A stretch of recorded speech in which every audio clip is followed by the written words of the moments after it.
अस्सलाम वालेकुम everyone, this is Zia and welcome back to my channel Kitchen Stories with Zia Suhaib. आज की रेसिपी बेसिकली रेसिपी नहीं है। आज हम एक जादू करेंगे।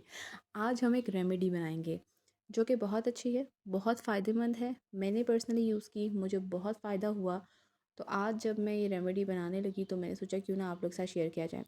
रेसिपी से हट के, किचन से हट कर है, लेकिन ये वो रेमेडी है जो दो चीज़ों से बनेगी और नॉर्मली हमारे घरों में अवेलेबल होती ही है। तो इसके लिए बहुत ख़र्चा है, किसी चीज़ की ज़रूरत नहीं है।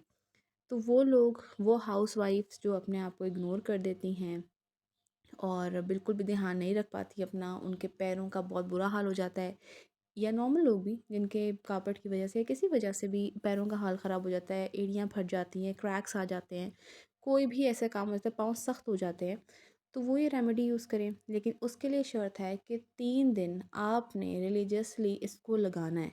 इसको आपने, दुनिया इधर की उधर हो जाए, 3 दिन का ये चैलेंज जो है ये आपने पूरा करना है। 3 दिन आपने बिल्कुल इसको स्किप नहीं करना। तो इंशाल्लाह आपको रिज़ल्ट मिलेगा जो कि आप चाहते हैं, जो आपको वीडियो में भी शो हो रहा है, लाइक वीडियो में कह रही हूँ, जो आपको थंबनेल पे शो हो रहा है, और बिल्कुल बहुत सॉफ्ट और बड़ी अच्छी सी आपकी एड़ियाँ हो जाएगी, बड़े अच्छे से आपके पाँव हो जाएंगे, पाँव का कलर भी जो है वो 1 से 2 टोन जो है वो अच्छा हो जाएगा। तो आपने ये ध्यान रखना है कि आपने 3 दिन ये लाजमी यूज़ करनी है। 3 दिन की रेमेडी है और 3 दिनों में आपका जो लाइक जो आपके पाँव बहुत ख़राब हुए थे ना, वो बिल्कुल ठीक हो जाएँगे। अगर मैं कहती हूँ कि अगर बिल्कुल भी नहीं तो 90% 95% तो ठीक हो जाएँगे। लेकिन फिर बताऊँगी, शर्त यही है कि 3 दिन आपने इसको लगातार लगाना है और वीडियो आप एंड तक देखें। एंड में मैं आपको बताऊँगी कि आपने इसको किस तरीके से लगाना है, या किस तरीके से इसकी एप्लीकेशन करनी है, ताकि वो आपकी जो एड़ियाँ हैं वो बिल्कुल ठीक हो जाएँ, आपके पाँव बिल्कुल ठीक हो जाएँ। तो इससे पहले कि हम अपनी रेमेडी स्टार्ट करें, ये मैजिक बनाना, ये क्रीम बनाना स्टार्ट करें, मेरा चैनल अभी तक सब्सक्राइब नहीं किया तो जल्दी से मेरा चैनल सब्सक्राइब कर दें और बेल आइकन ज़रूर प्रेस कीजिएगा ताकि आने वाली वीडियोस की नोटिफिकेशंस आपको ज़रूर मिलें। और वीडियो आपको पसंद आए तो इसको लाइक ज़रूर कीजिएगा, शेयर कीजिएगा, और जब रेमेडी ट्राई करें आपको फ़ायदा हो तो कमेंट सेक्शन में फ़ीडबैक भी लाजमी दीजिएगा। तो स्टार्ट करेंगे हम अपनी रेमेडी। बिस्मिल्लाहिर्रहमानिर्रहीम। अच्छा जी, तो ये रेमेडी बनाने के लिए थोड़ी सी चीज़ों की ज़रूरत है, 2 चीज़ों की ज़रूरत है। ये मेरी एक डिबिया सी है जिसमें मैं रेमेडी बना के रखती हूँ। आप किसी भी एयर टाइट कंटेनर में या किसी चीज़ में बना के रख सकते हैं। 2 चीज़ों की ज़रूरत है जिसमें आपको, ये बेटनोवेट एन क्रीम है। ये नॉर्मली तो घरों में अवेलेबल होती है, लेकिन अगर आपके घर पे नहीं है तो किसी भी मेडिकल की शॉप से आपको मिल जाएगी। ये 20 ग्राम्स की होती है। इसमें एक मरहम सा भी होता है, वो नहीं लेना आपने, ग्रीन कलर की बेटनोवेट एन क्रीम ही लेनी है। ये मैं आपको और करीब करके दिखा रही हूँ। आप चाहें तो अपनी आसानी के लिए स्क्रीनशॉट भी ले सकते हैं। इसमें एक मरहम सा आता है, फिर बता देती हूँ कि वो आप यूज़ नहीं करेंगे। आप यही वाली क्रीम लेंगे, ग्रीन कलर की होगी, और ये बहुत एक्सपेंसिव नहीं आती, ये 150 या 120 की होगी, मतलब इतने ही की होगी। आप इसको परचेज़ कर लें किसी भी मेडिकल की शॉप से। अगर आपके घर पे है तो आप घर से इस्तेमाल कर लें। और साथ में आप वेज़लिन ले लेंगे, कोई सी भी वेज़लिन ले लेंगे। मेरे पास ये जॉनसन्स वाली है तो मैं ये यूज़ करती हूँ, बहुत पहले मैं लेके आई थी, तो मैं अब ये यूज़ करती हूँ। आप लोग चाहें तो कोई भी नॉर्मल, लेकिन कोशिश ये कीजिएगा कि फ्लेवर्ड ना हो। पिंक, ग्रीन, जितनी भी फ्लेवर्स होते हैं वो यूज़ नहीं करनी है आपने, ट्रांसपेरेंट ही यूज़ करनी है। तो क्रीम और वेज़लिन का ध्यान रखना है। रिपीट कर देती हूँ, क्रीम होगी बेटनोवेट एन, और वेज़लिन आपकी जो होगी वो आप ट्रांसपेरेंट यूज़ करेंगे, ये इस तरह की। रेमेडी बनाना बहुत ही आसान है। आपने 2/1 का रेशो रखना है।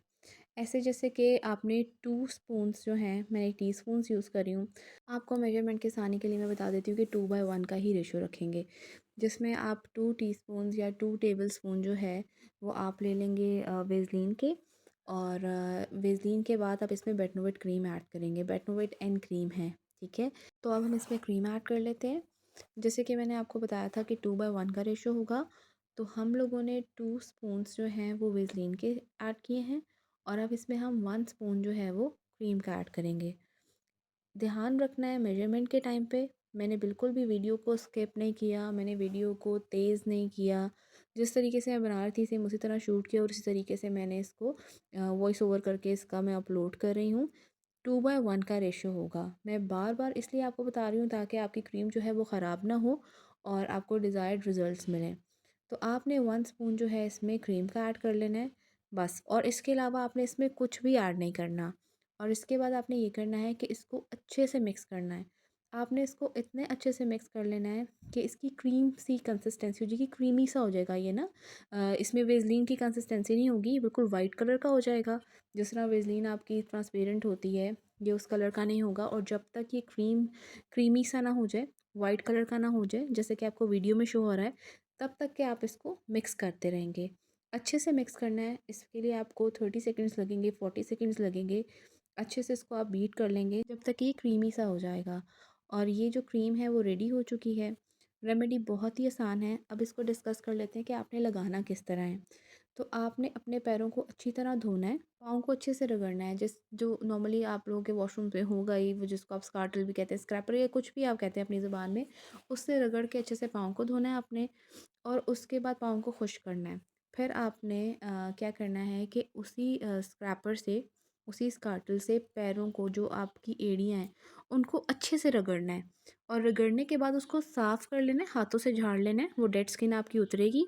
और उसको आपने साफ़ करने के बाद, हाथों से झाड़ने के बाद, आपने ये नहीं करना कि उसको साफ़ करना है या धोना है, कुछ भी नहीं। वो हल्का सा खुरदुरा सा हो जाएगा। ये जैसी भी स्किन होगी आप उसको वैसे ही छोड़ दें।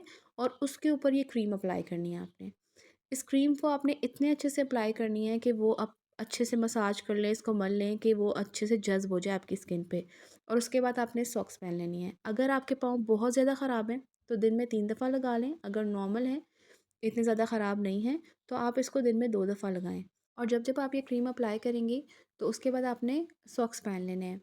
अगर ऐसा है कि भाई आपको सोया नहीं जाता सॉक्स पहन के, तो सोते टाइम पे आप सॉक्स को उतार दें, ठीक है। लेकिन आप ये 2 दफ़ा लाजमी लगाएंगे दिन में। अगर बहुत ज़्यादा पाँव ख़राब हैं तो 3 दफ़ा लगा लें। और 3 दिन आपने लगातार इस रेमेडी को फॉलो करना है। 3 दिन आप इसको फॉलो करेंगे और ट्रस्ट में आप लोग मुझे वाकई दुआएं देंगे। ये इतनी ज़्यादा अच्छी रेमेडी है, इससे बहुत बहुत फ़र्क पड़ता है। और इससे पाँव आपके काफ़ी हद तक 95% तक ठीक हो जाएंगे। और अगर आप इसी तरीके से इसको कंटिन्यूड रखेंगे, 3 दिन के बाद फिर आप हफ्ते में 1 दफ़ा लगा लें, 2 दफ़ा लगा लें, जैसे कि आपको ईजी हो, तो आपके पाँव, आप यकीन करेंगे, आपको किसी ट्रीटमेंट की ज़रूरत नहीं पड़ेगी, किसी पेडिक्योर की ज़रूरत नहीं पड़ेगी। आप बहुत अच्छे से, आप इजीली आप इसको जो है वो मैनेज कर लेंगे। बहुत अच्छे से जो है आपके पाँव सॉफ्ट हो जाएंगे। पाँव का अगर कलर टैन हो गया है तो वो भी अच्छा हो जाएगा। तो ये रेमेडी बनाएं और उसके बाद आप इसको किसी भी एक टाइट कंटेनर में, जार में, जिस तरह मेरे पास एक छोटी सी डिबिया है, मैंने इसके अंदर ऐड कर दिया है, इसके अंदर आप डाल के आराम से इसको फ्रिज में रख लें। और ये 3 दिन मैंने जो ये रेमेडी बनाई है, ये 3 दिन की ही है। आप चाहें तो आप इसको ज़्यादा भी बना सकते हैं। आप 1 हफ़्ते तक की बना के रख लें, 6 दिनों की बना के रख लें, जितना आपको डिज़ायर चाहिए। तो आप ही बना के फ्रिज में रख लें। अगर गर्मी, अब जिस तरह गर्मियाँ आ रही हैं, सर्दियों में तो आप बाहर भी रख सकते हैं ना। तो आप इसको फ्रिज में रख लें और इसको यूज़ करें। तो इंशाल्लाह इंशाल्लाह आपको बहुत बेहतर, बहुत बेहतरीन रिज़ल्ट्स मिलेंगे। और इंशाल्लाह इंशाल्लाह आपके पैर, आपकी एड़ियाँ बिल्कुल ठीक हो जाएंगी। तो अब इजाज़त दीजिए, इंशाल्लाह जल्द मिलेंगे न्यू रेमेडीज़ और न्यू रेसिपीज़ के साथ। तब तक अपना बहुत ख्याल रखें। Stay happy, stay positive. Allah हाफ़िज़।